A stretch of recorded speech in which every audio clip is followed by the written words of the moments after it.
اللہ الرحمن الرحیم الحمد للہ الذی ہدانا لہذا وما كنا لنهتدي لولا ان هدانا الله لقد جاءت رسل ربنا بالحق الصلاة والسلام على رسول الثقلين محبوب رب المشرقين والمغربين جد الحسن والحسين أبي القاسم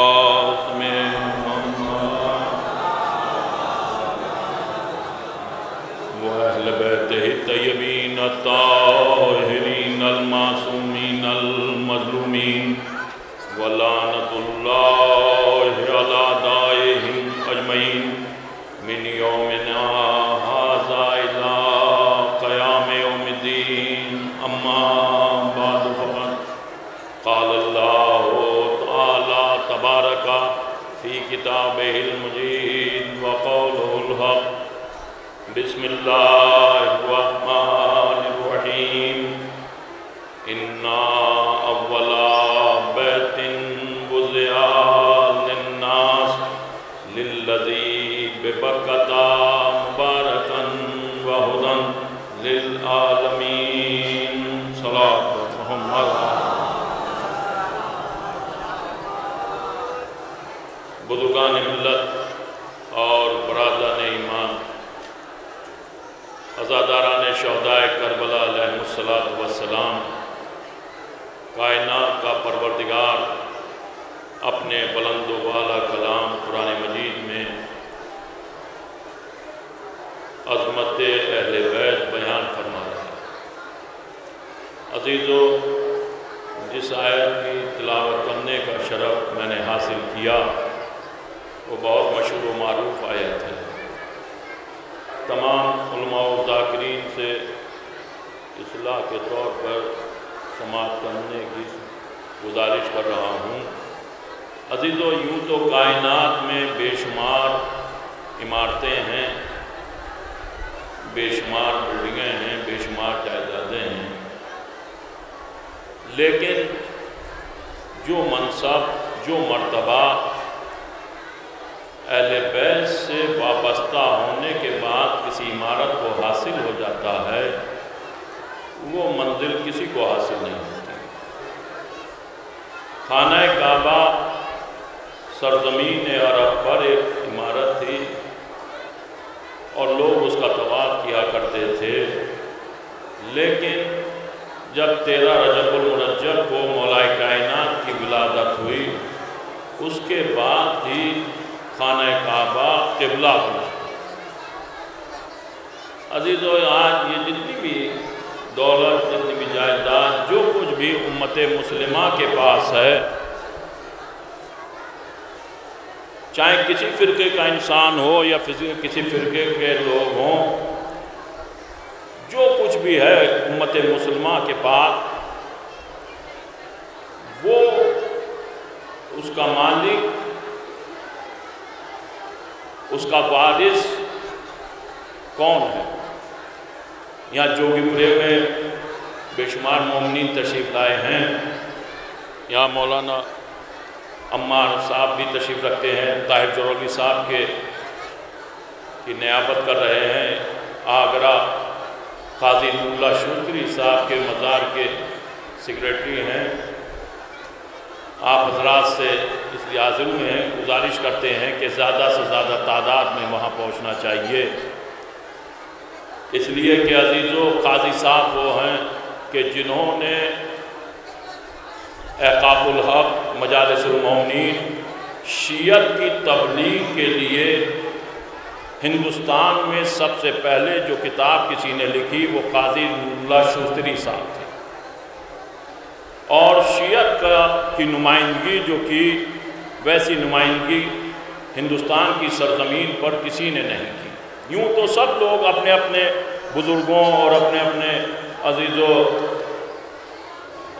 قدیمی لوگوں کو اجاگر کرنے کی ناکام کوششیں کرتے ہیں، لیکن قاضی نور اللہ شوستری صاحب کہ جن کی زبان کو گدی سے کھچوا دیا گیا تھا صرف امامت کی تبلیغ کی خاطر، آپ لوگوں پر لازم اور واجب ہے کہ زیادہ سے زیادہ تعداد میں اس شہید کی بارگاہ میں حاضری دیں، اس لیے کہ جناب سیدہ نے اگر ہندوستان میں کسی کو بیٹا کہا ہے تو وہ قاضی نور اللہ شوستری صاحب ہیں، اور اتنی بڑی جو آج یہ تعداد آپ موجود ہیں، اگر کسی نے قربانی شیعت کے لیے دی ہے تو واقعاً قاضی نور اللہ شوستری صاحب۔ آپ پر لازم ہوتا ہے، کسی زمانے میں کافی تعداد میں لوگ وہاں پہنچا کرتے تھے، اور اب بھی کافی تعداد میں مومنین وہاں جمع ہوتے ہیں، سالانہ مجالس ہوتی ہیں، لیکن پھر بھی عزیزو آپ لوگوں کو غور کرنا چاہیے، اور ہمارا فرقہ تو وہ فرقہ ہے جو بزرگوں کو ہمیشہ یاد رکھتا ہے،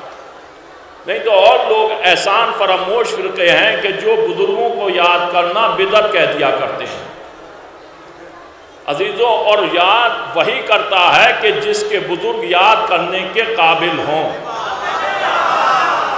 اور جن کے بزرگ یاد کرنے کے قابل نہیں ہوتے تو وہ یہی کہہ کر کے دامن چھڑا لیا کرتے ہیں کہ بزرگوں کی یاد بدعت ہے۔ تو عزیزو یہ ہمارا فخر ہے کہ عزیزو کہ آپ دیکھیں جناب آدم سے لے کر کے آخری امام تک ہمارے یہاں کوئی بزرگ بھی عزیزو ایسا نہیں گزرا ہے کہ جو ہماری شرمندگی کا سبب بنے، بلکہ واحد ہم وہ لوگ ہیں کہ جو پہچنواتے ہیں کہ ہم فلاں کی اولاد ہیں، فلاں کی اولاد ہیں، فلاں کی اولاد ہیں۔ یہ حقیقت بتلا رہا ہوں عزیزو، یاد کیجئے بزرگوں کو، اس لیے کہ ہمارے بزرگوں نے ہم کو خلق کی، ہم کو پیدا ہی اسی انداز سے کیا۔ رسول اسلام کی حدیث ہے، مشہور حدیث ہے، اور نہج بلاغہ میں بھی یہ حدیث حکم میں موجود ہے کہ یا علی تمہارے اگر کسی، چونکہ رسول کی حدیث ہے اس لیے یہ جملہ میں یہاں سے پڑھ سکتا ہوں، لوگ کہہ دیتے ہیں ممبر کا احترام تو رسول سے زیادہ کون احترام؟ رسول نے کہا، نہج بلاغہ میں مولا کائنات نے اسے نقل کیا ہے، یا علی اگر حرام زادے کو کوہ احد کی برابر سونا دیا جائے اور اس سے کہا جائے کہ تو علی کی محبت دل میں بسا لے تو وہ بسا نہیں سکتا، اور اگر حلال زادے کی گردن پر تلوار رکھی جائے اور اس سے کہا جائے کہ تو اپنی محبت، علی کی محبت اپنے دل سے نکال دے تو وہ نکال نہیں سکتا۔ تو اس کا مطلب یہ ہے، یہ آپ کی کوشش کا نتیجہ نہیں ہے، بزرگوں کی فضیلت کا نتیجہ ہے کہ انہوں نے ایسا بنایا۔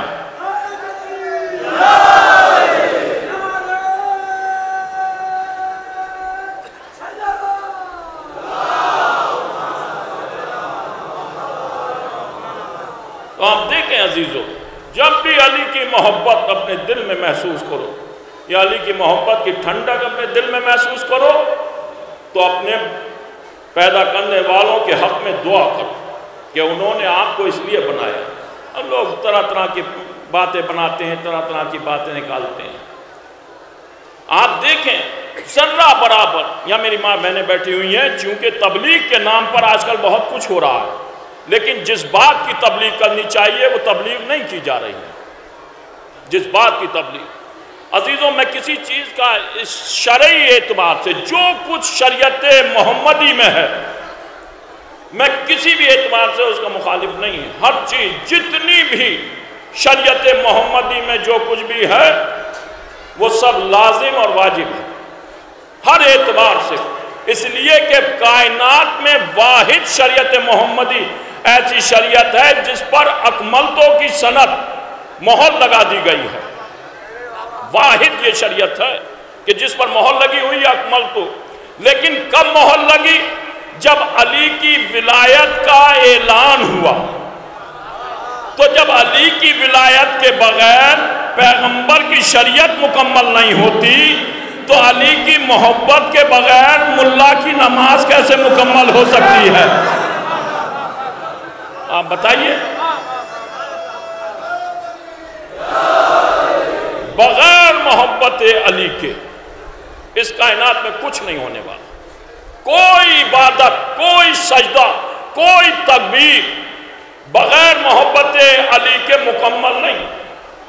یہ خام خیالی ہے، لوگ کہتے ہیں نمازیں پڑھو، نمازیں، بے شک نماز دین کا ستون ہے، حقیقت جس کی نماز قبول نہیں اس کا کوئی عمل قبول نہیں۔ مولا فرماتے ہیں ہمارے شیعوں کو پہچانو نماز کی پابندی سے، جو نمازی نہیں وہ ہمارا شیعہ نہیں۔ یہ ساری باتیں، ساری حدیثیں بالکل ٹھیک، بالکل واجب، لیکن میں اس عظیم مجمع سے، لاتعداد مجمع، اس سے سوال کرتا ہوں، بتاؤ کیا سب کی نمازیں قبول؟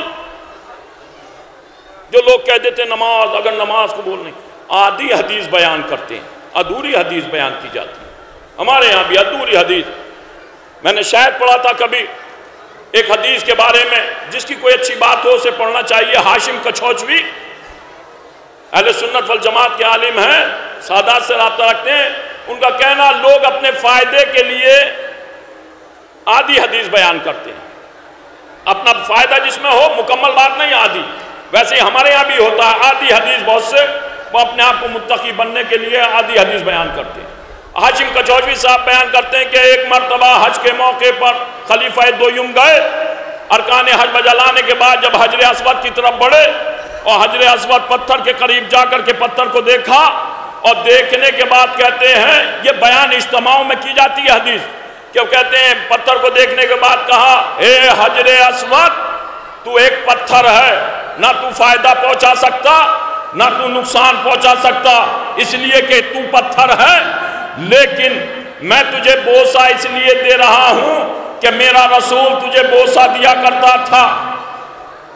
حجر اسود کے لیے خلیفہ دویم کہہ رہے ہیں کہ تو ایک پتھر ہے، نہ فائدہ پہنچا سکتا نہ نقصان پہنچا سکتا، لیکن میں تجھے بوسہ اس لیے دے رہا ہوں کہ یہ تجھے میرا پیغمبر بوسہ دیا کرتا تھا۔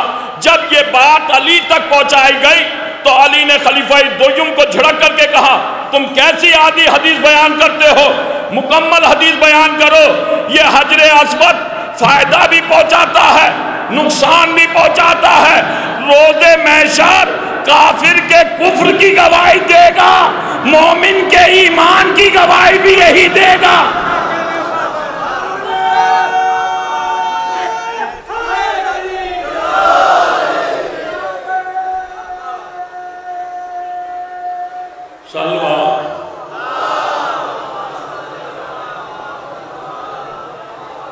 آدھی حدیث، ہاف حدیث بیان کی کہ مکمل نہیں، چونکہ اس میں کہ دیکھا کتنے بڑے تھے، کتنے متقی تھے، کیسا وحدانیت پر یقین رکھتے تھے کہ وہ پتھر حجر اسود کو بھی یہی کہہ رہے تھے۔ ایسے ہمارے یہاں بیان کر دیا جاتا ہے، کہتے ہیں جس کی نماز قبول نہیں اس کا کوئی عمل قبول نہیں۔ تو کیا سب کی نماز قبول ہے؟ توجہ چاروں میں نوجوان بیٹھے ہیں، آج کل انٹرنیٹ سے دین لیتے ہیں، کیا سب کی نماز قبول ہے؟ اگر سب کی نماز قبول تو بہت پڑھنے والے نماز، بہت لوگ نمازیں پڑھ رہے ہیں، پھر قبولیت نماز کے لیے بھی تو کوئی شرط ہے؟ یا سب کی نماز قبول؟ بتائیے، سب کی نماز قبول؟ قبولیت نماز کے لیے یہ حقیقت ہے جس کی نماز قبول نہیں اس کا کوئی عمل قبول نہیں۔ عمل، لیکن نماز کس کی قبول ہے؟ عزیزو، جس کے دل میں محبت علی ہوگی اس کی نماز قبول، اور جس کی نماز قبول اس کا ہر عمل قبول۔ بغیر محبت اہل بیت کے کسی کی نماز قبول نہیں۔ میں تبلیغ کر رہا ہوں، میری ماں بہنیں سن رہی ہیں، نوجوان حضرات بھی سن رہے ہیں، آپ بتائیے ہے کہ نہیں ایسا؟ اب محبت اہل بیت کے لیے شرط کیا ہے؟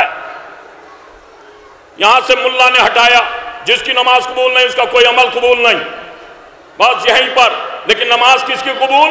کہ جس کے دل میں محبت اہل بیت، میں سیدھی حدیث سے پڑھ رہا ہوں، نکات نہیں لگا رہا ہوں، جس کے دل میں محبت علی ہوگی اس کی نماز قبول ہے۔ عزیزو، اس کی نماز قبول جس کے دل میں محبت علی ہوگی۔ اور رسول نے فرما دیا، یا علی، اگر اسے کوہ احد کے برابر سونا دیا جائے تب بھی وہ تمہاری محبت دل میں بسا نہیں سکتا۔ اور اگر اس کی گردن پر تلوار رکھ دی جائے تو وہ اپنے آپ کی محبت دل سے نکال نہیں سکتا۔ اب سمجھ میں آیا سارے اعمال کی قبولیت کا دار و مدار کردار پر ہے۔ حلال زادے پیدا کرو گے تب محبت علی آئے گی، اور جب محبت علی آئے گی تب نماز قبول ہوگی۔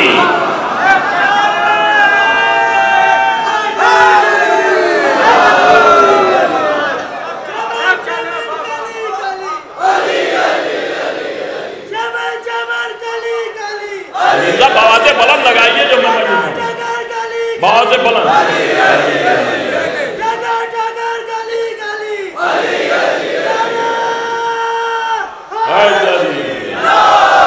دیکھیں ایسے نعرہ نہیں لگایا جاتا۔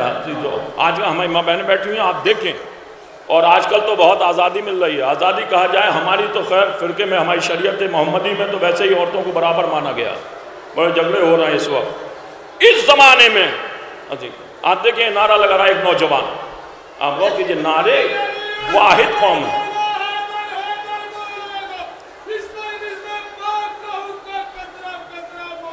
جزاک اللہ۔ علامہ محسن نقوی بیان کرتے ہیں نعرے لگانے والوں کے لیے، ہر کسی کے لیے نہیں، ماؤں کو دعا دیا کیجئے۔ محسن صاحب بیان کرتے ہیں ماؤں کے حق میں دعا کرو جب نعرہ حیدری لگاؤ۔ عزیزو، اور حیدری نعرہ اسی لیے کہتے ہیں سینہ چوڑا کر کے لگاؤ۔ ہماری ماؤں نے ہمیں اس قابل پیدا کیا ہے کہ ہم علی کا نام سر منبر لیا کرتے ہیں۔ ہے کسی میں ہمت عزیزو، یہ ماؤں کے حق میں دعا کرو۔ علامہ محسن نقوی بیان کرتے ہیں میرا عقیدہ ہے روز محشر فلک پر یہ اہتمام ہوگا، میرے خیالوں سے بھی زیادہ وسیع تر ایک مقام ہوگا، محبتوں کے چمن کھلیں گے، مسرتوں کا نظام ہوگا، گلوں کو نسبت علی سے ہوگی، کلی پر زہرا کا نام ہوگا۔ میرا عقیدہ روز محشر فلک پر یہ اہتمام ہوگا، میرے خیالوں سے بھی زیادہ وسیع تر ایک مقام ہوگا، محبتوں کے چمن کھلیں گے، مسرتوں کا نظام ہوگا، گلوں کو نسبت علی سے ہوگی، کلی پر زہرا کا نام ہوگا۔ یہ انبیاء سب وزیر ہوں گے تو صدر میرا امام ہوگا۔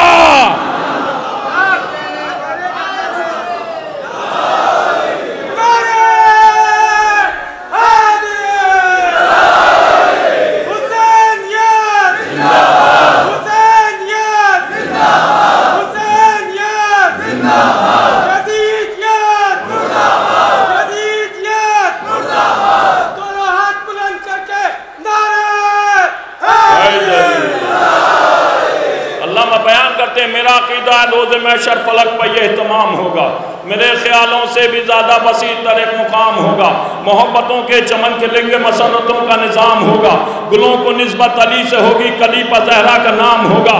یہ انبیاء سب وزیر ہوں گے تو صدر میرا امام ہوگا، مشیر معصومیت کے پالے کے عدل سے جن کو کام ہوگا، محبتوں کی ہوا چلے گی، ہوا پہ حق کا پیام ہوگا، اور ولائے حب علی کی برسات کا جب احترام ہوگا، کہیں پر نعرے علی علی کے کہیں درود و سلام ہوگا۔ اب دیکھتا ہوں آپ کیسے بیٹھے رہتے ہیں۔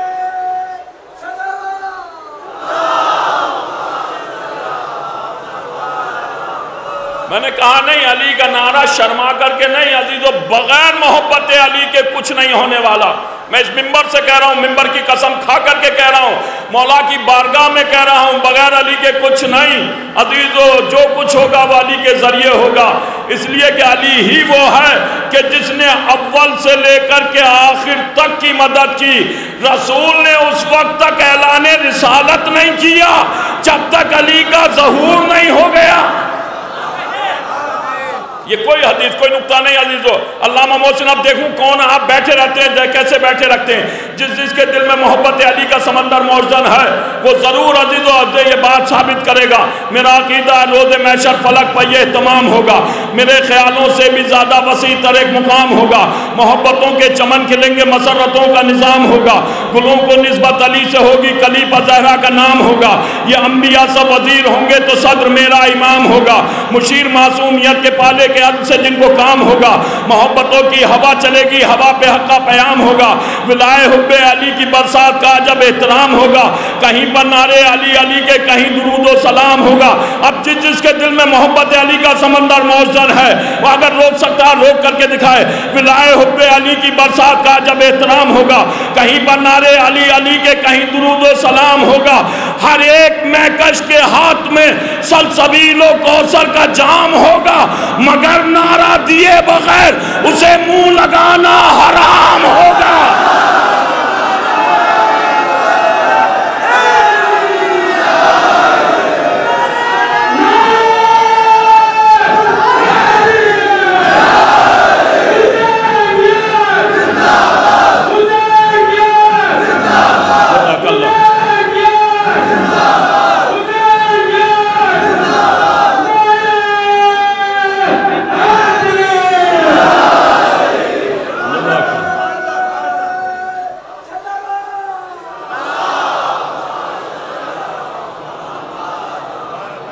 لازم ہے اس دور میں، لازم جو باتیں میں پڑھ رہا ہوں آپ سمجھ لیے، لازم ہے، سب بیٹھے ہیں، کبھی کوئی یہ کہے کہ کیسی باتیں پڑھنے لگے ممبر، لازم ہے اس دور میں۔ آج طلاق کا مسئلہ سارے عالم میں چل رہا ہے، میرے بزرگ بیٹھے ہوئے ہیں علماء ذاکرین، طلاق کا مسئلہ عزیزو آپ کو معلوم ہے یہ کیوں چل رہا ہے؟ جس دین پر اکملتوں کی مہر لگ گئی اس میں اصلاح کیسے؟ یا تو اسے الہی دین نہ کہو، اور جب اس پر اکملتوں کی سند لگ گئی تو لن تجد لسنت اللہ تبدیلا، ہمارا قانون قیامت تک نہیں بدلے گا، حلال محمدی قیامت تک حلال رہے گا، حرام محمدی قیامت تک حرام رہے گا۔ تو وجہ کیا ہے کہ آج اس شریعت کی اصلاح کی جا رہی ہے؟ وہ یہ عزیزو وہی لوگ ہیں کہ جنہوں نے غدیر میں تو اقرار کیا، اس کے بعد سقیفہ میں جا کر کے بیعت کر لی۔ جن لوگوں نے اہل بیت کو چھوڑ کر کے صحابہ سے دین لیا، آج ان کے دین کی شریعت کی اصلاح کافر اور مشرک کر رہے ہیں۔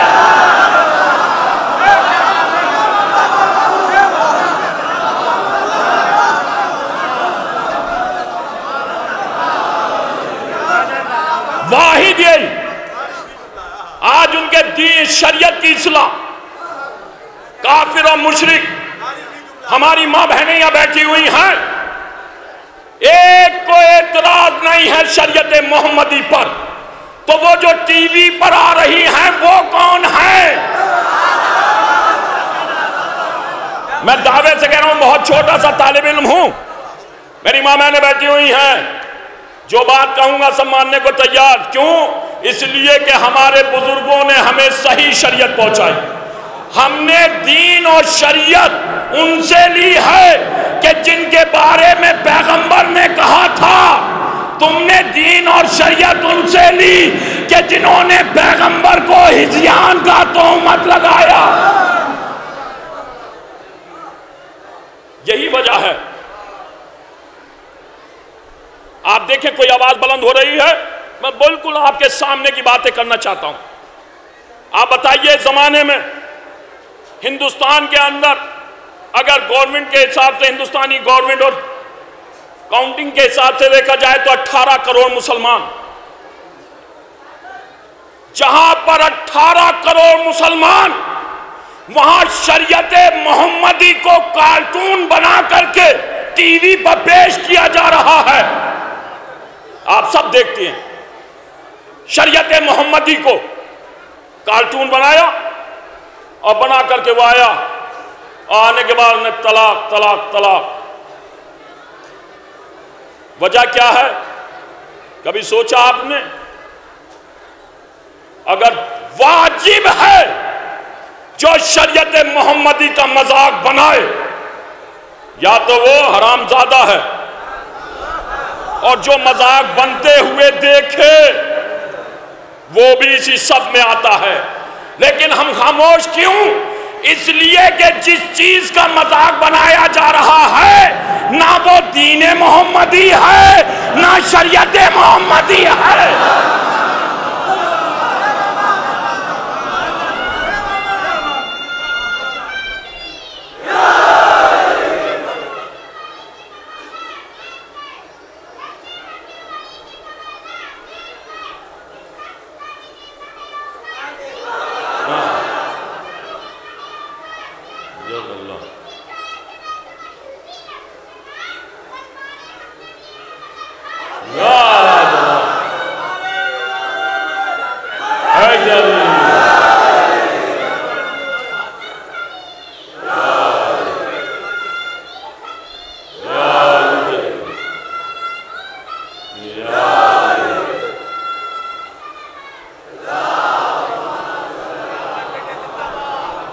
بتائیے ہے کوئی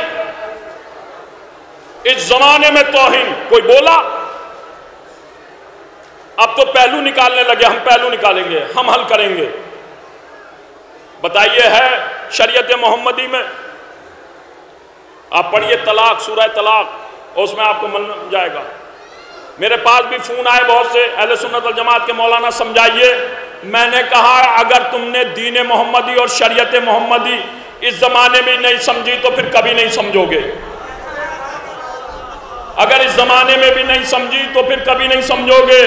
عزیزو, جس کا نکاح ہی صحیح نہ ہو رہا ہو, جہاں نکاح کے وقت کلمہ پڑھایا جا رہا ہو, میں کہوں گا مودی جی اور یوگی جی سے خالی طلاق کے مسئلے میں اصلاح نہیں, نکاح کے مسئلے میں بھی اصلاح کرنی چاہیے.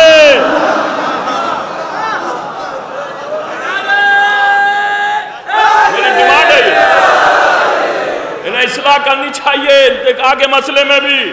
نکاح دیکھیں آپ کتنے برس میں ہندوستان کے قانون کے حساب سے 21 برس کی عمر ہونی چاہیے. 21 برس کا دولہا اب ببوا بنا ہوا بیٹھا, اس سے کہا جا رہا بیٹا کہو اول کلمہ طیب, دوسرا کلمہ شہادت, جہاں لا الہ الا اللہ محمد رسول اللہ. ارے جہاں 21 برس کی عمر میں جا کر کے کلمہ پڑھنا سیکھتا ہو تو اسے حرام و حلال کی تمیز کیا ہوگی؟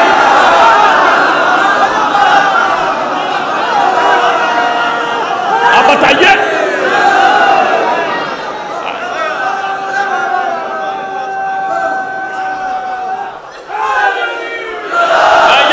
آپ سب دیکھتے ہیں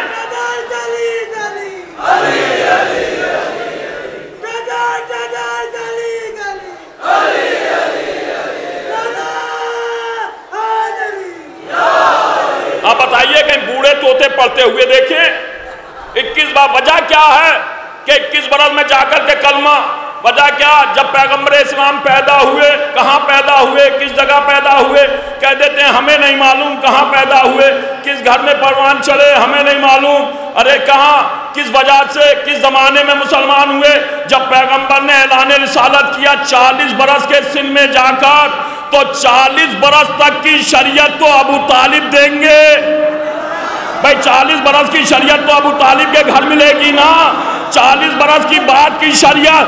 اب انصاف سے بتا دو, جتنی غلطیاں انسان کرتا ہے وہ 40 برس تک کرتا ہے, بڑھاپے میں کسی کو سدھرتے ہوئے نہیں دیکھا.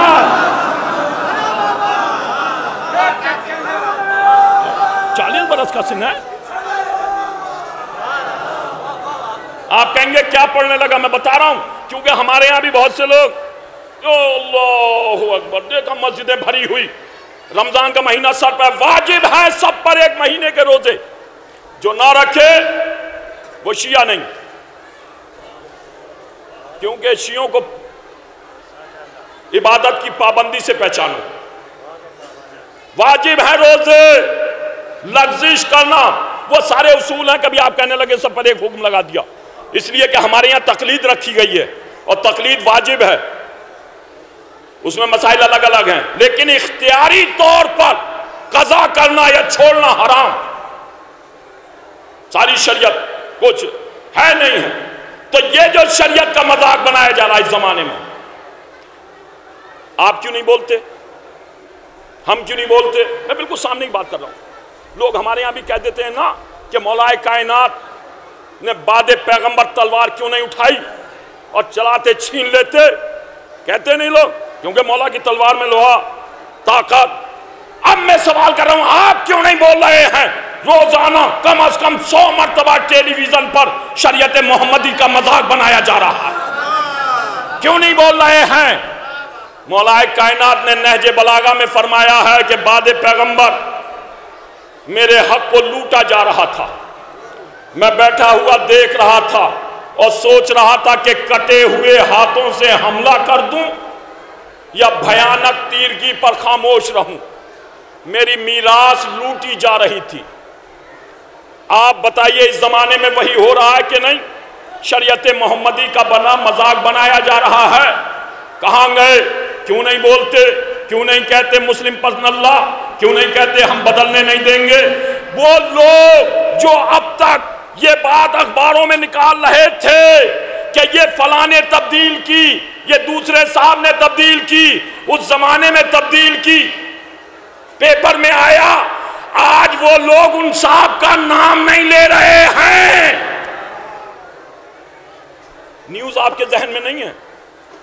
کہتے دوسرے صاحب نے یہ تبدیلی کی، جن کے بارے میں یہ کہا جا رہا، زبردستی اٹھایا جا رہا تھا کہ پیغمبر نے حدیث فرمائی کہ اگر میرے بعد کوئی نبی ہوتا تو یہ ہوتا۔ اب سمجھ میں آیا یہ نجس لوگ، نہ معلوم یہ نجس رہبر کہاں پر ذلیل کر دے، کہاں شریعت ڈبو دے۔ بولیے، کوئی نہیں بول رہا ہے؟ کوئی بولا؟ ہمارے یہاں کیوں نہیں بول رہے ہیں؟ اس لیے کہ وہاں شریعت ہی غلط ہے۔ اگر صحیح شریعت ہوتی تو بولتا تو پھر اپنا بولتا۔ بالکل بات کھل کر کہہ رہا ہوں میں جی، میں آج یہی پڑھنے کے لیے یہاں بیٹھا ہوں، بولتا اپنا بولتا۔ اس لیے کہ جب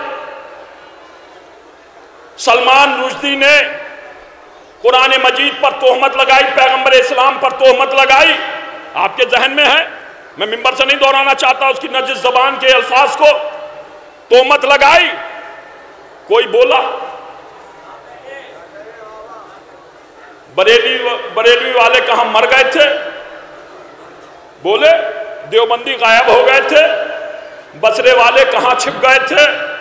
حرمین شریفین کہاں ڈوب گئے تھے؟ کوئی بولا؟ قرآن کو پر تہمت لگائی جا رہی ہے، اما بولے کیوں نہیں؟ بولنا چاہیے، تمہارے بزرگوں نے کہا تھا قرآن کافی ہے، ہمارے بزرگوں نے تو نہیں کہا بولو۔ لیکن میں نے پڑھا مالک، میں نے کہا ساری ملکیات، پھر بولا تو وہی امام خمینی، اس لیے کہ جس کا مال ہوتا ہے وہی حفاظت کرتا ہے، جس کی جائیداد ہوتی ہے۔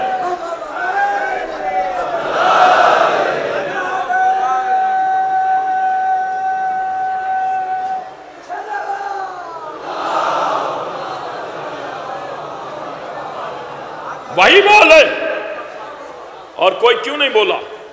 اس لیے کہ بولنے کے قابل ماؤں نے پیدا ہی نہیں کیا۔ اگر بولنے کے قابل پیدا کر دیا ہوتا تو پھر اس جگہ نظر نہیں آتے، فرش عذاب نظر آتے۔ بولنے کے قابل بنایا ہی نہیں۔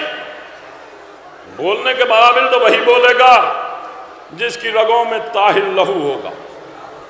میں اسی لیے بالکل کھلم کھلا بات کر رہا ہوں عزیزو، آپ دیکھیں، کہیں گے ابھی پوچھو تو شریعت ہمارے پاس شریعت، آپ کے پاس تو میں نے بتایا نہیں، نکاح اول کلمہ، جھوٹے کا حافظہ نہیں ہوتا، کہاں سے غلط کہاں سے صحیح کچھ پتہ نہیں چلتا۔ نکاح پڑھنے کہ ہمارے پاس ہے یہ شریعت محمدی، آپ دیکھیں جب بات کی گئی شریعت محمدی پر، یہ شریعت محمدی ہے، اس میں کوئی تبدیلی نہیں ہو سکتی، اور آج تک اخباروں میں آ رہا تھا دوسرے نمبر صاحب نے یہ تبدیل کیا۔ ایک صاحب مولانا نے سوال کر لیا ہمارے یہاں کہ بھئی بتاؤ پیغمبر کے داں کہ پیغمبر کی حدیث ہے. وہاں پر ایک اینکر بھی بیٹھا ہوا تھا اہل ہنوز سے. اس نے کہا سنائیے حدیث. کہا ہم نے لکھ کر دے دی. کہا لکھ کر کے دے دی تو جب لکھ کر کے دے دی تو سنا بھی دو. کہا نہیں. پھر کہا سناؤ. تو آپ سنانا شروع کی. پیغمبر کے زمانے میں ایک صحابی طلاق دے کر کے آیا. تو جیسے کہا طلاق دے کر کے آیا تو اس اینکر نے کہا کون سی والی دے کر کے آیا؟ زبانی والی یا شریعت والی؟ ارے ہندوؤں میں تو اتنی عقل پیدا ہو گئی کہ شریعت والی کون سی ہے، زبانی والی کون سی ہے؟ یہاں تو اتنی عقل پیدا ہو گئی، وہاں ابھی تک شعور ہی نہیں. انہوں نے کہا کہ اگر زبانی والی طلاق تو بولے تو پھر دونوں برابر ہونا چاہیے. جیسے آپ کے یہاں طلاق طلاق طلاق کہہ کر کے طلاق ہو جا ہے اور کوئی لڑکی جا رہی ہو نکاح نکاح نکاح نکاح کہہ دیا کرو.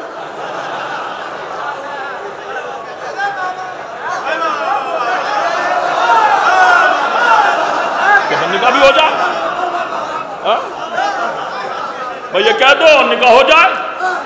بولا بڑا عجیب مذہب ہے یہ. اس نے کہا بڑا عجیب مذہب ہے. جب لینے جاتے ہو تو ہزاروں لوگوں کو لے کر کے جاتے ہو اور جب صنف نسواں کو ذلیل کرنے پر آتے ہو تو دو جملوں میں گھر سے باہر نکال دیتے ہو.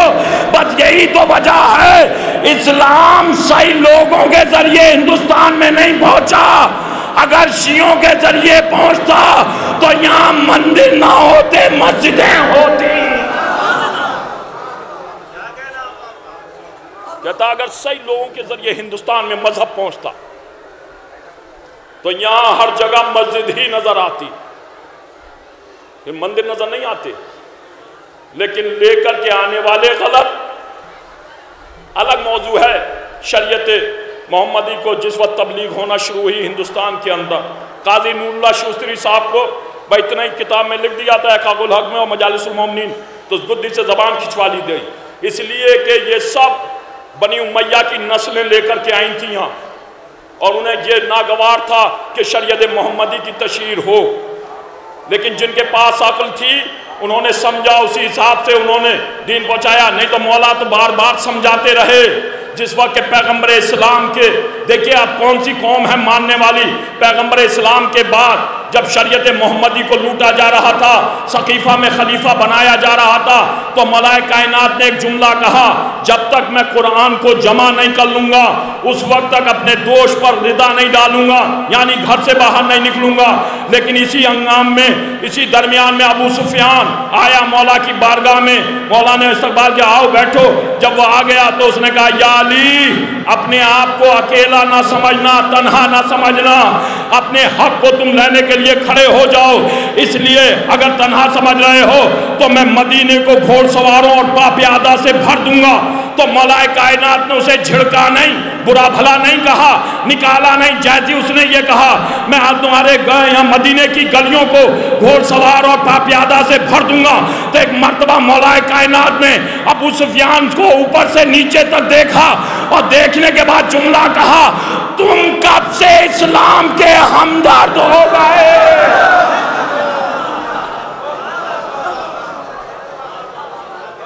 تم کب سے اسلام کے ہمدرد ہو گئے؟ یہ نہیں کہا مولا نے کہ آؤ ہماری مدد کرو، کہا تم کب سے ہمدرد ہو گئے. اس سے بھی زیادہ کوئی چہرے سے نقاب اٹھائے گا؟ اس سے زیادہ وہاں تو جب کلمہ بڑھاپے میں پڑھایا جا رہا ہے، اول کلمہ طیب تو طلاق تو خود ہو جائے گا. ایک بتا دے کلمہ، بتائیے وہاں مسلمان بنایا جا رہا ہے یا نکاح ہو رہا ہے؟ بتائیے. سب نے سنا ہوگا بہت سے لوگ، اور یہ وہ لوگ ہیں جو جناب ابو طالب کو کافر کہتے ہیں اور اس کے بعد کہتے ہیں نکاح ہماری طرح صحیح ہوتا ہے. میں یہی تو پوچھتا ہوں پیغمبر کو کلمہ کس نے پڑھایا؟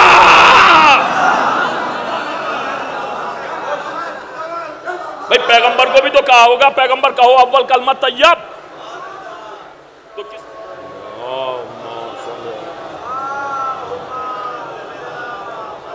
نماز نماز دیکھیں، نماز کربلا میں بھی تھی، لیکن نمازیں دونوں طرف تھیں۔ میں آپ کو پیغام پہنچانا چاہتا ہوں، نوجوانوں کو خاص کر کے۔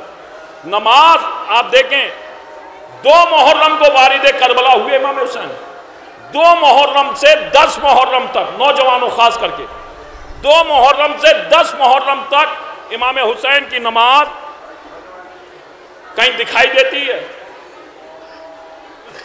لیکن روز عاشورہ امام نے اپنے صحابہ سے کہا ہم نماز پڑھنا چاہتے ہیں، تو صحابہ نے کہا بسم اللہ، کہا نہیں ہم میدان میں پڑھیں گے۔ آپ دیکھیں نماز جیسے 10 محرم تک امام نماز پڑھ رہے تھے ویسے ہی اب پڑھ لیتے، لیکن امام نے روز عاشورہ کہا کہ ہم نماز پڑھنا چاہتے ہیں۔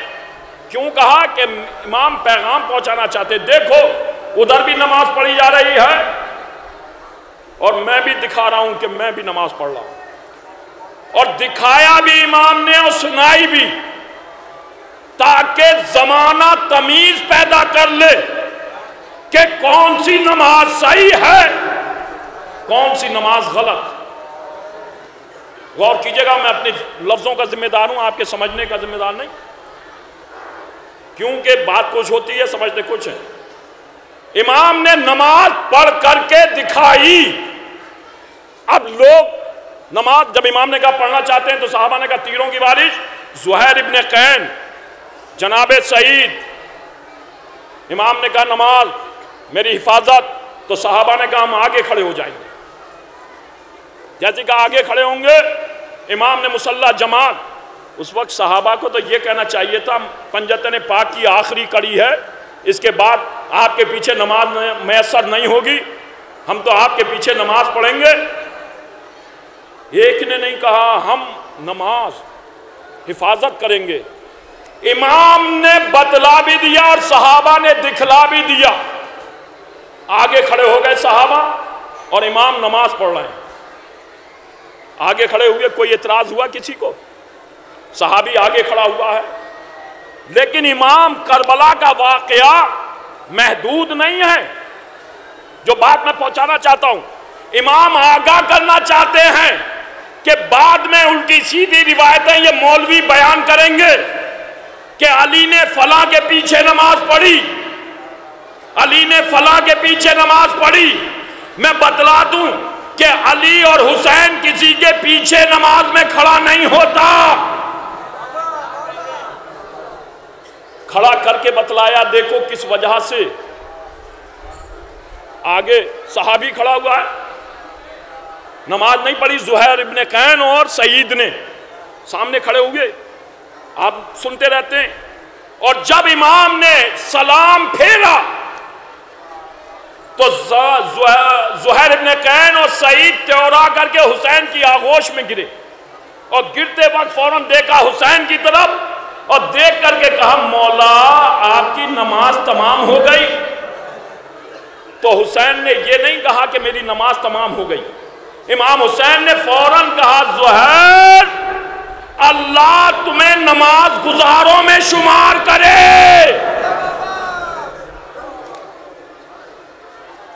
نماز نہیں پڑھی ہے ابھی، اب سمجھ میں آیا نماز کسے کہتے ہیں؟ اطاعت معصوم کا نام عبادت ہے۔ اطاعت، نوجوانوں سنو، یہ جو ڈھونگ بنا دیا گیا ہے، خامہ خواہ کا اہل بیت سے دوری کرائی جا رہی ہے کہ نہیں بس یہ بغیر اہل بیت کے نماز تو درکنار رہی، انسان کا کھانا پینا سب حرام ہے، اس لیے کہ اہل بیت کے صدقے میں یہ زمین اور کائنات خلق ہوئی ہے۔ یہ جو باتیں میں پڑھ رہا ہوں میں واہ کے لیے نہیں پڑھ رہا ہوں، لیکن زمانے کے حساب سے مجھے پڑھنی پڑ رہی ہیں۔ اگر ایک چلو میں لہو جو امام حسین کی لہو، علی اصغر کا لہو تھا، حسین زمین پر پھینک دیتے تو ایک دانہ قیامت تک نہ اگتا، اگر آسمان کی طرف پھینک دیتے تو قیامت تک بارش کا قطرہ نازل نہ ہوتا۔ سب پڑھتے ہیں، بتاؤ کس کے صدقے میں؟ حسین کے صدقے میں۔ اور حسین کی عزاداری کے بغیر عبادت ہو جائے نمازیں بہت پڑھتے ہیں لوگ، چھوڑو اللہ کا سجدہ شیطان سے زیادہ کوئی کرے گا؟ بالکل میں سامنے کی بات کر رہا ہوں آپ کے، کرے گا کوئی شیطان سے زیادہ؟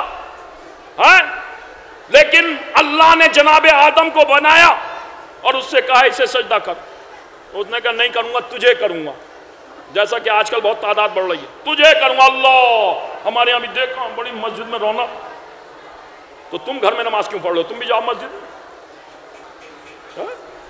اللہ فان کہا، اس نے کہا تو کرا لے اپنا سجدہ، کیا نہیں، اس کو کر جسے میں نے بنایا۔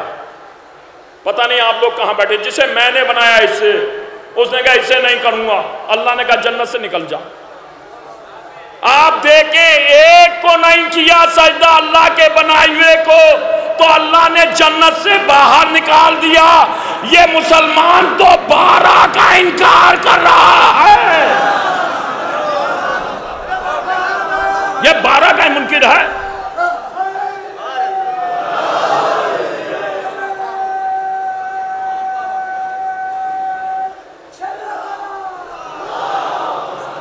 تو باہر سے اندر کیسے جا سکتا ہے؟ اس لیے کہ سارا دار و مدار بس اہل بیت پر، اور اہل بیت تک جانے کا دار و مدار نکاح پر۔ جس کا نکاح ٹھیک شریعت محمدی کے حساب سے، وہ اہل بیت تک جائے گا، اور جو اہل بیت تک جائے گا وہ جنت تک جائے گا، اس کے علاوہ کوئی نہیں جا سکتا۔ چھٹے امام فرماتے ہیں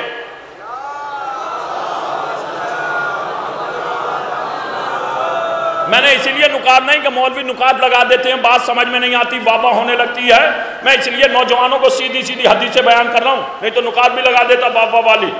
چھٹے امام فرماتے ہیں کہ برزخ کا انتظام تم کر کے لاؤ، جنت کے ذمہ دار ہم ہیں، اس لیے کہ جنت ہماری محبت پر ملے گی۔ یہ خام خیالی میں نہ رہنا کہ اس تعداد میں آ گئے، شعور نہیں ہے۔ ابھی مولانا پڑھ رہے تھے شعور نہیں ہے، ارے باشعور ہوتے تو تمہیں کو کیوں منبر پر بیٹھاتے؟ کہ شعور نہیں ہے، یہاں پر شعور کے دیکھیں بہت سی باتیں ہوئی ہیں، میرے بزرگ بیٹھے ہیں اور آپ بھی اس بات کو سنتے، وجہ کیا ہے یہ سب باتیں پڑھنے کی؟ ابھی آپ نے دیکھا 2-4 لوگ اٹھ گئے کچھ ضرورت کے تحت، تو کچھ ایسے بھی ہوں گے جو اللہ بڑے اس سے۔ وجہ کیا ہے؟ وجہ یہ ہے کہ ہمارے یہاں بھی مجلس کو زحمت بنا کر کے پیش کیا، عبادت بنا کر کے پیش نہیں کیا۔ عمار بھائی یہ کہا بس 2 جملے اور زحمت تمام، 2 جملے مولوی بولتا رہا جھوٹا منبر پر، 2 جملے اور زحمت تمام۔ اگر اس نے یہ کہہ دیا ہوتا بس 2 جملے اور عبادت تمام، تو آج مجمع اذان کے بعد اٹھتا نہیں۔ سب سے بڑی عبادت ہے، اور یہی وہ عبادت ہے جو رسول اللہ بھی کرتے تھے اور اللہ بھی کرتا ہے۔ سب سے بڑی عبادت ہے یہی عبادت، وہاں تک پہنچا رہی ہے۔ آج جتنے گھپلے ہو رہے ہیں جن کے پاس مجلسیں نہیں ہیں، وہاں یہ گھپلے ہو رہے ہیں کہ یوں طلاق یوں طلاق طلاق طلاق طلاق کر دیا انہوں نے۔ بات ہے ہمت کسی نوجوان میں؟ زمین لرزتی ہے طلاق کہنے پر، پڑھیے آپ آیتیں، زمین لرزتی ہے۔ انہوں نے پڑھا ٹی وی پہ، آپ کہیں گے کیا لے کر کے بیٹھ گئے، لیکن نوجوانوں کو نالج کیونکہ بہت آج کل مسئلہ چل رہا ہے عزیزو۔ اب جو انہوں نے پڑھا اس میں ٹی وی پر دے رہے تھے، جب ٹی وی پر دے رہے تھے یہ کہہ کہ طلاق طلاق، آپ دیکھیں آیا یوں کرتے ہوئے، یہ بھی خدا کا شکر ہے ہماری والی ٹوپی نہیں لگاتا، اس لیے کہ ہمارے یہاں کوئی کسائی نہیں ہے۔ اور وہ آیا بڑا لڑکتا بڑکتا، اور لڑکتا بڑکتا آیا اور نہ آ کر کہا طلاق طلاق طلاق آیا۔ اینکر نے سوال کر لیا، بس عزیزو کیونکہ ٹائم ہو گیا، اینکر نے سوال کیا، سوال کر کے بولا بھئی کوئی ثبوت؟ فرنگی میلی صاحب بولے وہ ایک صحابی آیا اور آنے کے بعد انہیں طلاق دی، اور طلاق دے کر کے رسول کی بارگاہ میں آیا، تو رسول نے کہا تمہارا چہرہ کیوں لٹکا ہوا ہے؟ کہا میں طلاق دے کر کے آیا ہوں۔ بس جیسے ہی کہا تو رسول غضبناک ہوئے، کیونکہ انہوں نے دلیل دی تھی کہ رسول کے زمانے میں بھی ہوئی طلاق، اور طلاق کے بعد جب اس نے پوچھا کوئی ثبوت تو یہ بات سنائی کہ رسول غضبناک ہوئے. تو کہا غضبناک ہوئے؟ تو وہ اینکر جو ہندو تھا وہ کہتا ہے ارے رسول کی ناراضگی سے سمجھ لیا ہوتا.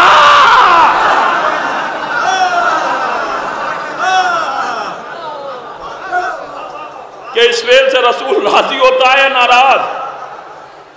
اس کی سمجھ میں تو آئی، ان کی سمجھ میں آج تک نہیں آئی کہ رسول کی ناراضگی کیا، وجہ کیا ہے. جن کو ماننا انہوں نے شروع کیا، رسول تو انہیں بھی بزم سے اٹھا دیا.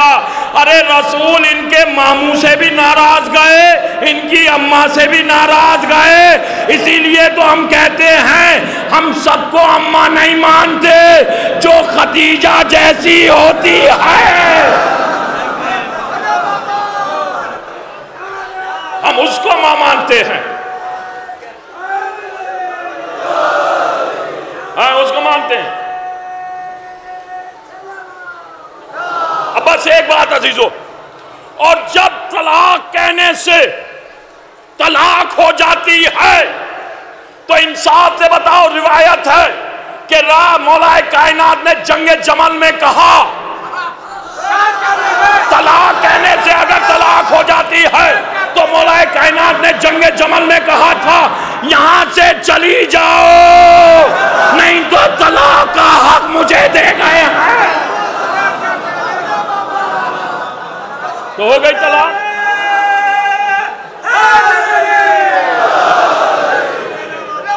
تو مانو اماں کہنے کا حق کسی کو نہیں. آپ دیکھیں وہ بھی ماں، میری ماں بہنیں ہیں، معاف کیجئے گا، ہے کوئی ہمت؟ دیکھیے ہم کیوں نہیں مانتے اماں کو. پڑھیے آپ تاریخ، کیوں نہیں مانتے. بڑی اچھی بات کہی، ماں کی بات پہ آ گئی تو بات کہہ دوں ذہن میں. کویت کے اندر ایک صاحب نے کتاب لکھی، نوجوان عالم تھے، خدا انہیں غریق رحمت کرے. انہوں نے ایک کتاب لکھی، اس کا نام نہیں لوں گا کتاب کا، لیکن اس میں ایک انہوں نے روایت لکھی، بات لکھی اپنی فکر. وہ کہتے ہیں کہ اگر اللہ نے ان کو اولاد دے دی ہوتی تو پھر جھگڑا خلافت پر نہیں امامت پر ہوتا.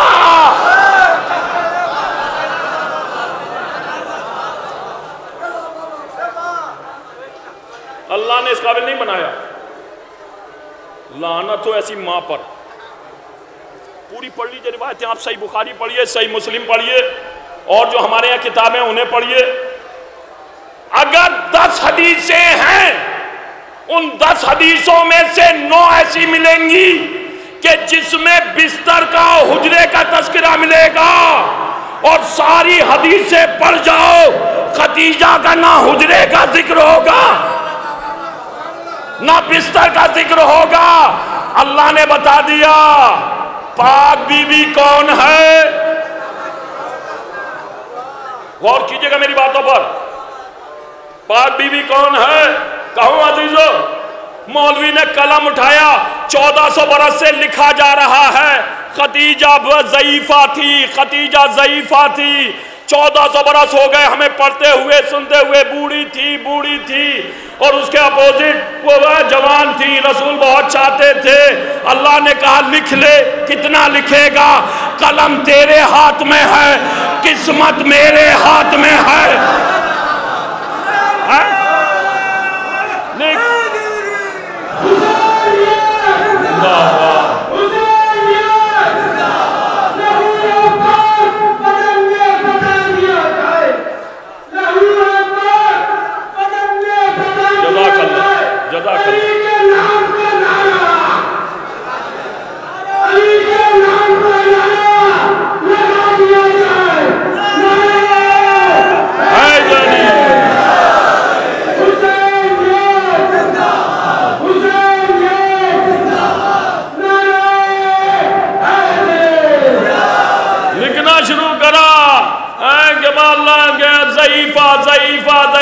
وہ جوان لکھتا چلا گیا. ارے رسول کا مسئلہ جس کی بیوی ہے وہ جانے، تمہیں کیا مطلب؟ کہیں اماں کی بھی عمر ناپی جاتی ہے؟ نالائق اولاد، ذلیل اولاد، ماں باپ کی عمروں پر بحث کرتے ہیں. اللہ نے کہا نہیں لکھ, کتنا لکھے گا؟ قلم تیرے ہاتھ میں, قسمت میرے ہاتھ میں ہے. میں ضعیفہ کو اولاد دوں گا, تیری جوان کو اولاد نہیں دوں گا.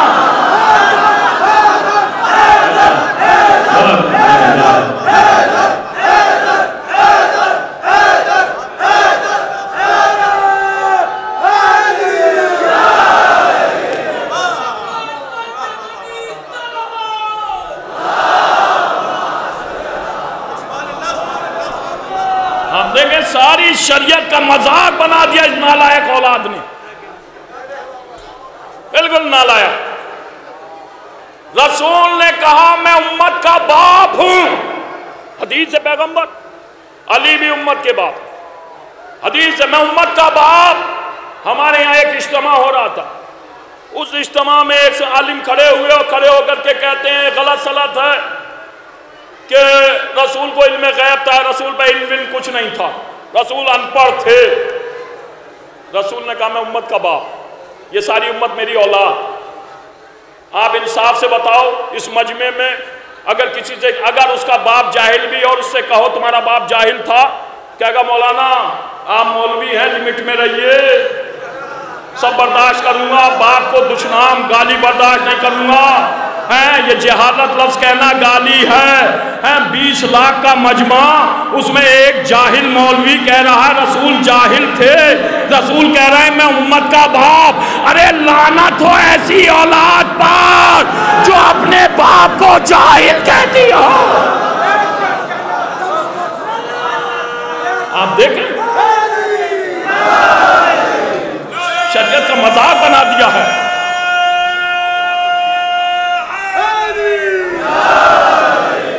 اسی لیے عزیز و امام حسین کر یہ نہیں وجہ پہچانوانے کے لیے ہم وارث انبیاء, زیارت وارثہ اسی لیے ہے ہم وارث عیسیٰ اور موسیٰ, صاحب کتاب, صاحب شریعت امام حسین. آج جتنا بھی اسلام کا نقصان ہو رہا ہے یہ سب وہ لوگ کر رہے ہیں کہ جنہوں نے اہل بیت کو چھوڑ کر کے صحابہ سے دین لیا. جو بڑھاپے میں ایمان لایا ہو وہ دین کیا پہنچائے گا؟ جو دھوکے میں کلمہ پڑھ رہا ہو وہ دین کیا پہنچائے گا؟ جو قتل کرنے آیا ہو اور ہیبت پیغمبر سے وہ ایک کلمہ پڑھ لے وہ دین کیا پہنچائے گا؟ شریعت تو وہ پہنچائے گا جس کی آغوش میں شریعت پروان چڑھے. شریعت تو وہ پہنچائے گا کہ جس نے پیغمبر کو لقمے بنا کر کے کھلائے. شریعت وہ پہنچائے گا. کیا خوب عزیزو ایک ذاکر پڑھتے ہیں, نام میرے ذہن میں نہیں ہے ان کا, وہ کہا کرتے ہیں اے پیغمبر کی زلفوں کا تذکرہ کرنے والوں, کبھی اس بی بی کا بھی تذکرہ کر لیا کرو جو پیغمبر کی زلفوں کو سنوارا کرتی تھی. یہ پیغمبر کی کملی کا ذکر کرنے والوں, کبھی اس فاطمہ بنت اسد کا بھی ذکر کر لیا کرو جو اس کی کملی کو دھلا کرتی تھی. یہ پیغمبر کی آنکھوں کا ذکر کرنے والوں, کبھی اس بی بی کا بھی تذکرہ کر لیا کرو جو ان آنکھوں میں سرما لگایا کرتی تھی. احسان فراموش مت جہاں یہ کہہ رہی ہو کہ یہ رسول کی سواری ہے ذوالجناح, اس پر حملہ نہ کرنا, اور نواسہ رسول کے گلے پر خنجر چلا رہی ہو. اس امت سے کیا امید رکھی جائے؟ بہت صبح سے مجلسیں ہو رہی ہیں, 3 دن سے ہو گئے, آج مجلسیں ہوتے ہوئے میری ماں بہنیں پہ در پہ مجلسیں سن رہی ہیں, مومنین آئے ہیں, عبادت میں مشغول ہیں. اور عزیزو محبت اہل بیت کی ٹھنڈک دل میں لے کر کے جاؤ, سمجھ لو آپ کی زیارت قبول ہوگی. نجف اشرف میں آپ یہاں قدم رکھا ہے آپ نے, نا امید نہیں, اس بارگاہ سے کوئی خالی ہاتھ نہیں جاتا. نہ جانے کہاں پر وقت کا امام بیٹھا ہو, نہ جانے کہاں پر سیدہ بیٹھی ہوئی ہو, نہ جانے کہاں پر دکھیاری سکینہ بیٹھی ہو, نہ جانے کہاں پر جناب زینب. عزیزو اس لیے کہ یہاں تو گرمی پھر بھی کم ہے, کربلا میں حمید کہتا ہے کہ اگر چنے کا دانہ گر جاتا تھا تو بھن جایا کرتا تھا، چنے کا دانہ گر جاتا تھا بھن جایا کرتا۔ ایسے عالم میں عزیزوں میں مسائل پڑھوں گا، جس وقت کے پسر سعد کا حکم آیا کہ حسین کے خیمے دریا کے کنارے سے ہٹا دیے جائیں تو عباس بیٹھے ہوئے سیکل کر رہے تھے۔ یہ آواز ابوالفضل عباس کے کانوں میں پڑی تو عباس نے وہی تلوار ہاتھ میں لی، آستینوں کو پلٹا، گھوڑے پر سوار ہوئے، فرات پر پہنچے، ایک خط کھینچا اور کھینچنے کے بعد کہا کس میں ہمت ہے جو حسین کے خیمے دریا کے کنارے سے ہٹا دے۔ حمید نے اس روایت کو نقل کیا ہے کہ اس وقت عباس کے منہ سے قف جاری ہو رہا تھا، آنکھوں میں لال ڈھورے تھے، گھوڑے کو عباس ایڑ لگا رہے تھے اور لگاتے جاتے تھے، اور عباس تھے اور آواز دے رہے، اے فوج یزید تم میں ہمت ہو تو اس خط کو عبور کر کے دکھاؤ، حسین کے خیمے تو بعد میں پہنچو گے۔ بس جیسی عباس کا یہ غیظ امام حسین نے دیکھا، عباس کا تو حسین سر جھکائے ہوئے اپنے خیمے سے نکلے اور سیدھے جناب زینب کے خیمے میں۔ اس وقت ابو حسین کا چہرہ اترا ہوا تھا۔ جب ہمشیرہ نے حسین کے اترے ہوئے چہرے کو دیکھا تو فوراً تڑپ گئی، بھیا خیریت تو ہے، بھیا آپ کا چہرہ اترا ہوا کیسا ہے؟ تو امام حسین نے فوراً کہا زینب میرا امتحان تیرے حوالے ہے۔ کہا بھیا خیریت تو ہے، امتحان کہاں ہے زینب؟ عباس کو جلال آ گئے۔ عزیزو ماں بہنیں سن رہی ہیں، بہن کی محبت بھائی کے دل میں۔ عزیزو عباس اپنی بہن کو کتنا چاہتے تھے، زینب کو کتنا اعتماد تھا اپنے بھائی عباس پر۔ عباس کو تنائی میں جلال آ گیا، اور جیسے کہا تو جناب زینب نے، میں بہت ٹھہر کر کے پڑھوں گا، گرمی کا وقت ہے عزیزو، جناب زینب نے بے ساختہ کہا بھیا آپ نے عباس کو نہیں سمجھایا؟ تو امام حسین نے کہا زینب میں 4 مرتبہ عباس کو سمجھا چکا ہوں، روک چکا ہوں۔ زینب اب بڑا جوان بھائی ہے، برابر کا بھائی ہے، زینب میں عباس کو نہیں سمجھاؤں گا۔ عزیزو عباس غیظ طاری، بس جیسے یہ کہا تو جناب زینب اٹھی، اٹھ کر آواز دی فضا ذرا میرے بھائی کو بلا۔ فضا خیمے سے چلی تو عباس گھوڑے کو ایڑ لگا رہے تھے، منہ سے کف جاری، آنکھوں میں نال ڈھوڑے اور لگاتے جا رہے۔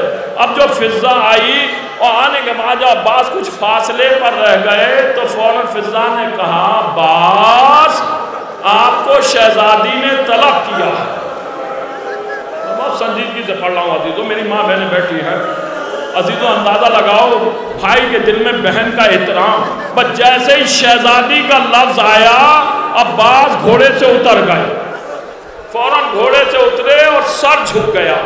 عزیزو کیوں جھکا سر معلوم ہے؟ جناب ام البنین کی وصیت تھی، عباس زینب تمہاری شہزادی ہے، اے عباس کبھی زینب کے سر کی طرف نہ دیکھنا،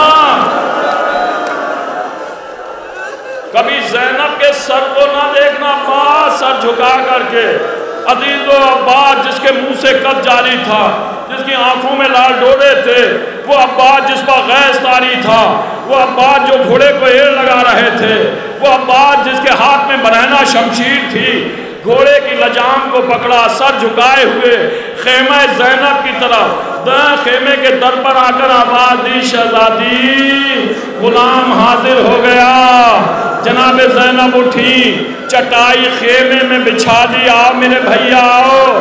عباس آئے، 2 زانو ہو کر کے بیٹھ گئے، بیٹھے جناب زینب سامنے بیٹھی اور بیٹھ کر کے کہا عباس اگر حسین کے خیمے دریا سے ہٹا دیے جائیں تو کچھ برا تو نہیں ہوگا؟ تو جناب عباس جو سر جھکائے ہوئے بیٹھے تھے، روایت میں ہے پہلی مرتبہ جناب زینب کی آنکھوں میں آنکھیں ڈال کر کے کہتے ہیں بہن کیا اسی دن کے لیے بابا نے مجھے مانگا تھا؟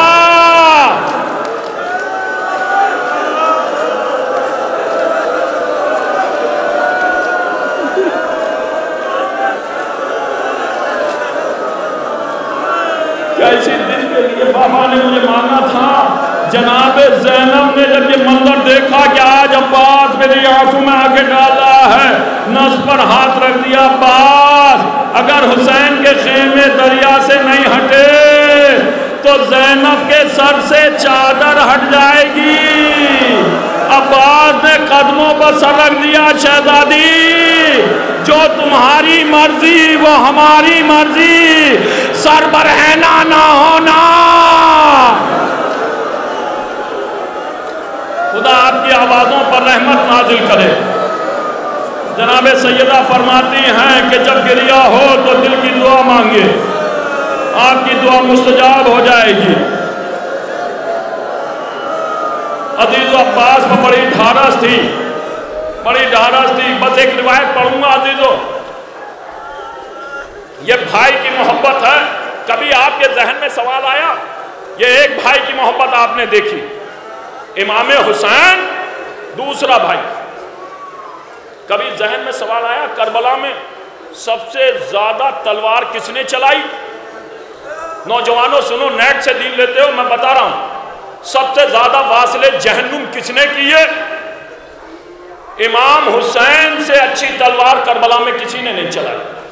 اور یہ وہ حسین تھا جس کا علی اکبر جیسا بھائی بیٹا مارا جا چکا، عباس جیسا بھائی مار دیا گیا، جس نے ششماہے کا لاشا اٹھایا، جس کے سامنے ماں بہن بیٹیاں بے ردا ہونے کے لیے تیار تھی، آمادہ تھی، بچے اعلیٰ تش کی صدائیں بلند کر رہے تھے۔ ایسے عالم میں حسین جو صبح سے لاشیں اٹھا رہا تھا، اور اس کی تلوار کیوں چلائی حسین نے ایسی تلوار؟ وجہ کیا تھی؟ کیا سبب؟ تمنا ہے میری ماں بہنیں، اعتماد، بھروسہ اپنے بھائیوں پر۔ جس وقت امام حسین خیمے میں آئے وقت آخر رخصت کو، اور جناب زینب سے بات کر رہے تھے حسین کربلا کے بعد کے مسائل پر، تو تاخیر ہو گئی خیمے سے نکلنے میں، مقتل میں جانے میں، تو یزیدی فوج نے آواز دینی شروع کی، اے حسین کیا ڈر کر کے خیمے میں بیٹھ گئے؟ جلدی آؤ باہر، ہم تمہیں قتل کر لیں اور پھر نماز عصر پڑھیں گے۔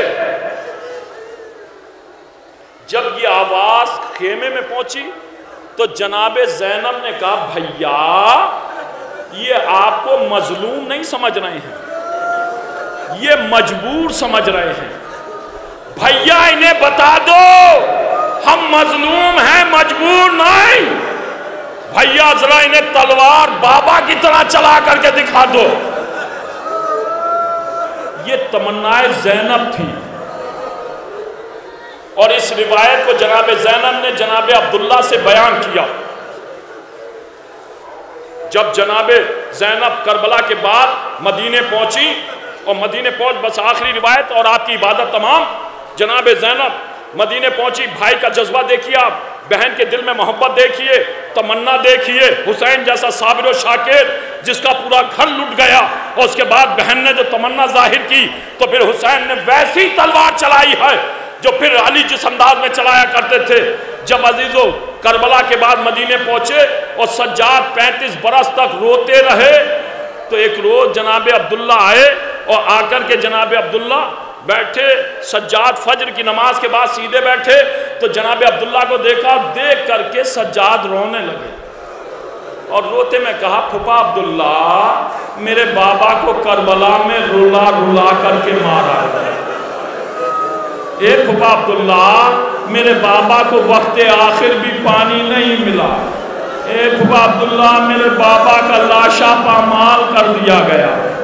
جناب سجاد روتے رہے، جناب عبداللہ روتے رہے، روتے روتے عزیزو جب روتے روتے بہت دیر ہو گئی تو جناب سجاد نے کہا، پھپا عبداللہ میں دیکھتا ہوں کہ آپ آتے ہیں اور کچھ کہنا چاہتے ہیں، میری ماں بہنیں سن رہی ہیں، آپ عزیزو ٹھہر کر کے سنیے، اور روایت جناب زینب کی محبت اور امام حسین کی محبت، جناب عبداللہ سے کہتے ہیں، سجاد کیا پھپا عبداللہ میں دیکھتا ہوں آپ روزانہ آتے ہیں، کچھ کہنا چاہتے ہیں لیکن کہہ نہیں پاتے، یہ اہل مدینہ مجھے گھیرے رہتے ہیں پرسہ دینے کے لیے، آج تنہا ہے، بتائیے آپ کیا کہنا چاہتے ہیں؟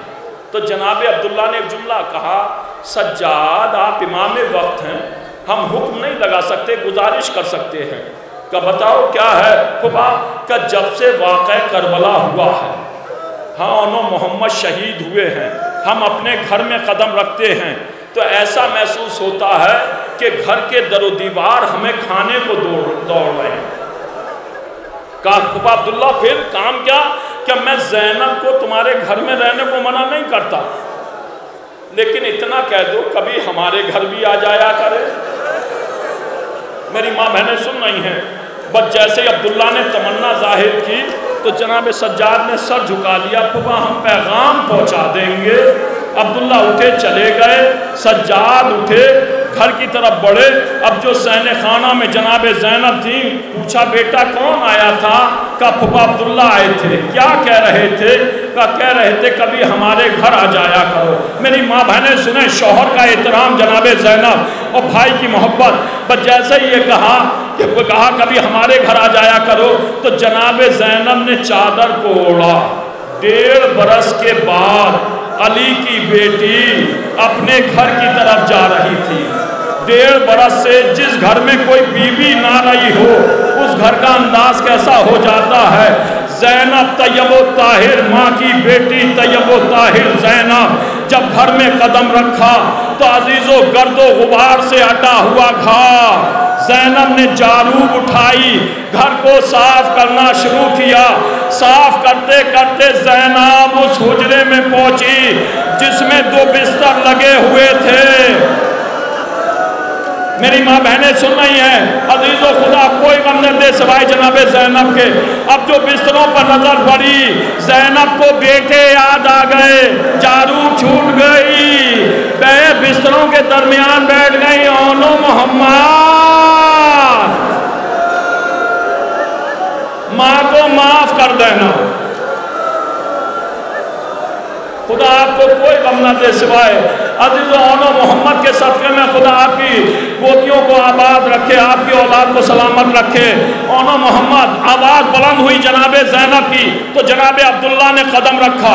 اب جو قدم رکھا دیکھا کوئی سفید بالوں والی بیوی گھر میں بیٹھی رو رہی ہے تو جناب عبداللہ نے ایک جملہ کہا، سنیے عزیزو جملہ قیامت کا۔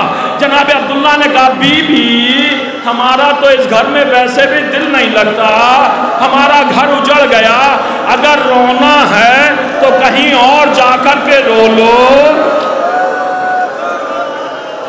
عزیزو عبداللہ نے جب یہ جملے کہے تو جناب زینب کانپ کر کے رہ گئیں اور پلٹ کر کے کہا عبداللہ آپ نے بھی ہمیں نہ پہچانا۔ عبداللہ رات کی آوازوں پر رحمت نازل کرے، اے عبداللہ آپ نے بھی ہمیں نہ پہچانا۔ جناب عبداللہ نے عزیز و جناب زینب کو دیکھا اور دیکھ کر کے کہا زینب میں کیسے پہچانتا، جب آپ میرے پاس سے گئی تھی سر کے بال سیاہ تھے، یہ 1.5 برس میں بال سفید ہو گئے۔ عبداللہ روتے رہے، جناب زینب روتی رہی، روتے روتے جب رونے کے بعد جناب زینب نے کہا عبداللہ آپ نے ہمیں کس لیے بلایا تھا؟ کس لیے بلایا تھا عبداللہ؟ آپ نے کس لیے بلایا تھا ہمیں؟ اس لیے بلایا کہ آپ ہم سے سوال کریں ہم نے کربلا میں اونو محمد کو شہید کیوں کرا دیا؟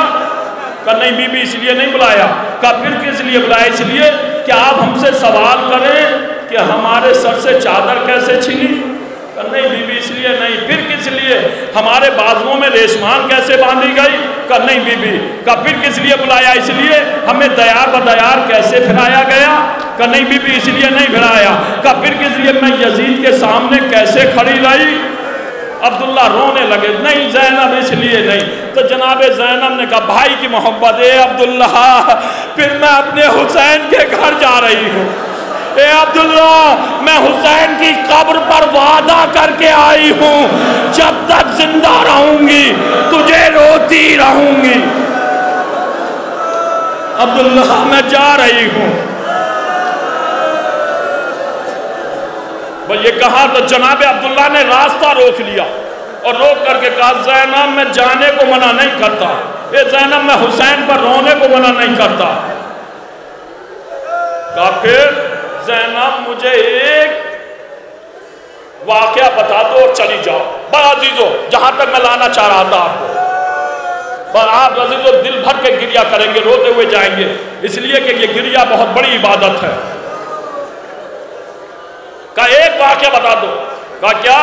اے زینب، مارکہ صفین سجا ہوا تھا، محمد حنفیہ حملہ کر کے واپس آئے تھے، میرے مولا علی نے مجھے حکم دیا عبداللہ جاؤ حملہ کرو، میں نے بھی صفین میں بہت کامیاب حملہ کیا، اور جب میں حملہ کر کے واپس آیا تو میرے مولا علی کھڑے ہو گئے، اور کھڑے ہو کر کے آواز دی عبداللہ ہمارے قریب آؤ، محمد حنفیہ ہمارے قریب آؤ۔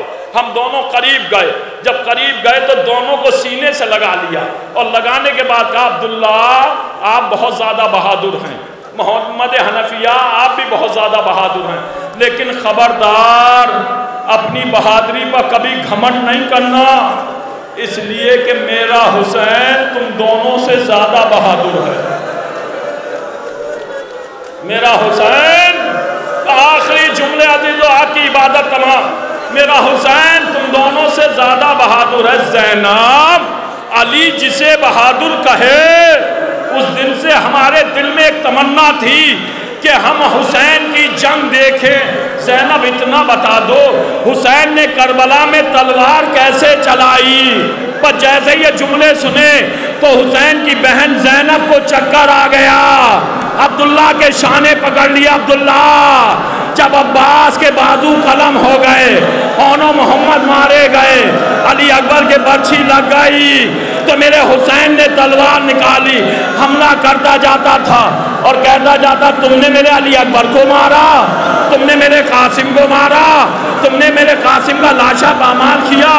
اے عبداللہ، فوجیں کوفے کی دیواروں سے ٹکرا رہی تھیں، اور جب بھاگ جاتی میرا حسین پلٹتا تھا، کبھی دائیں جانب دیکھتا تھا، کبھی بائیں جانب دیکھتا تھا، کوئی داد شجاعت دینے والا نہیں، آواز دیتا تھا عباس ہم نے تمہاری جنگ دیکھی، اے عباس ہماری جنگ نہیں دیکھو گے۔ پھر فوجیں آتی تھیں، حسین پھر حملہ کرتے تھے، اور جب فوجیں کوفے کی دیواروں سے ٹکرا جاتی تھی تو گھوڑا دوڑاتے ہوئے کبھی لاشا علی اکبر پر، اے بیٹا علی اکبر، بوڑھا باپ جنگ کر رہا ہے، اے علی اکبر ہم نے تمہاری جنگ دیکھی، ہماری جنگ نہیں دیکھو گے۔ اے عبداللہ، 3 دن کا بھوکا پیاسا کہاں تک لڑتا؟ عتب غیبی کی صدا، حسین پلٹا، تلوار نیام میں رکھی، بھاگی ہوئی فوجیں سمٹی، کوئی تلوار مارتا تھا، کوئی نیزہ مارتا تھا، میرا حسین ڈگمگانے لگا۔ عبداللہ نشیب سے آواز آئی، اے میرے حسین آجا، فاطمہ کی آغوش، شمر کا خنجر، فرات کا پانی اچھلنے لگا، سیاہ آندیاں چلنے لگی، زمین کربلا کو زلزلہ، اللہ قتل الحسین بکربلا، اللہ